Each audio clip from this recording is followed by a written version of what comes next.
in this example, we are going to look at how to disassemble. So we have a series of instructions, and we have the machine code for each of them. Also, we have the address of main and loop. So this is very similar to many examples that we have already done.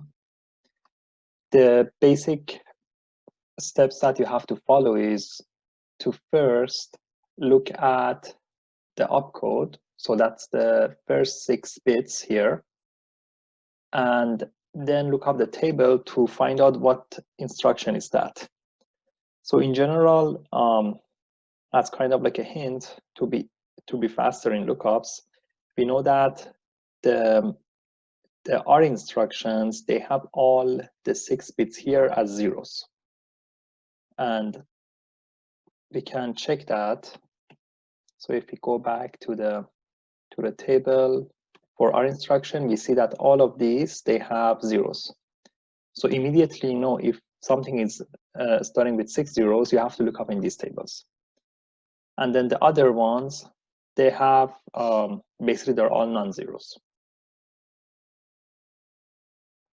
And then we had another special one, which is basically the system call. And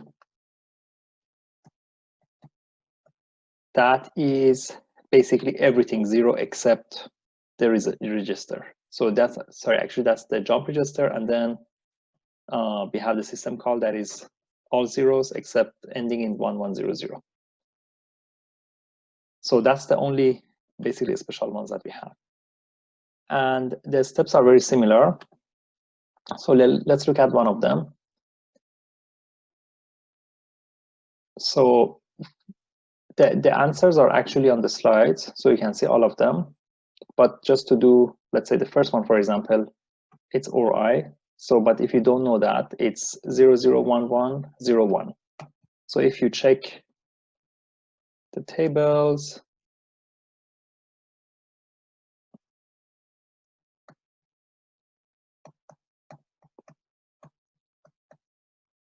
so here is the OR I, 001101. And then you see we have 5 for the S, which is the second register, 5 for T, which is the first one, and then the rest is I. So we have the same order. So first is the second one, then the first one, and then 16 bits for I. So going back,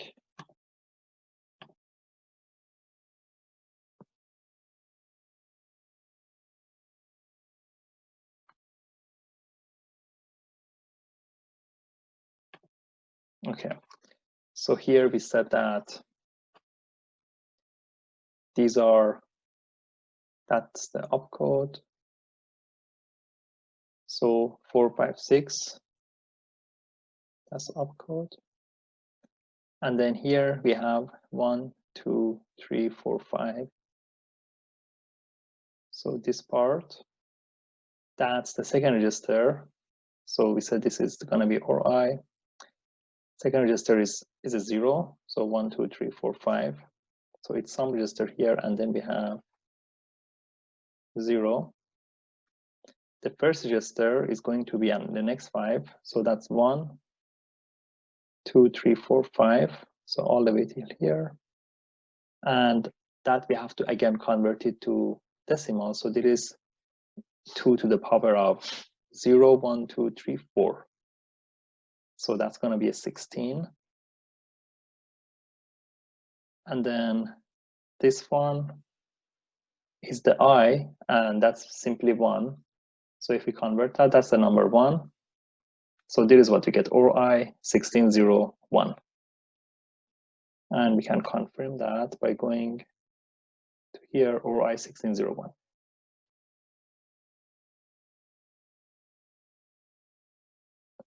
I clear the board. So basically that's how it's done.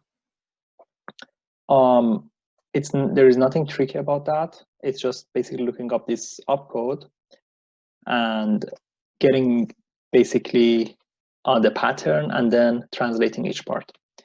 The only thing is, so here there are, all of them are I format. So this is not necessarily always the case.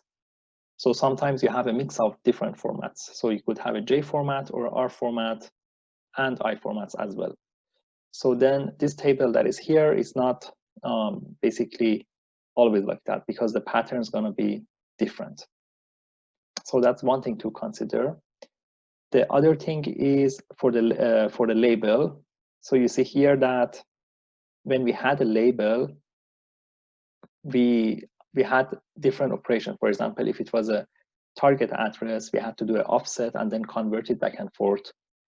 Or if it was a jump, it was calculated in a certain way. So here, that would be the tricky one, that when you have the I, you have to convert it to the offset, and based off that, you can find out what is your target address, and it would match basically one of these two. So we see the example of that here. Basically, it's exact same calculations. And that's how basically disassembly works.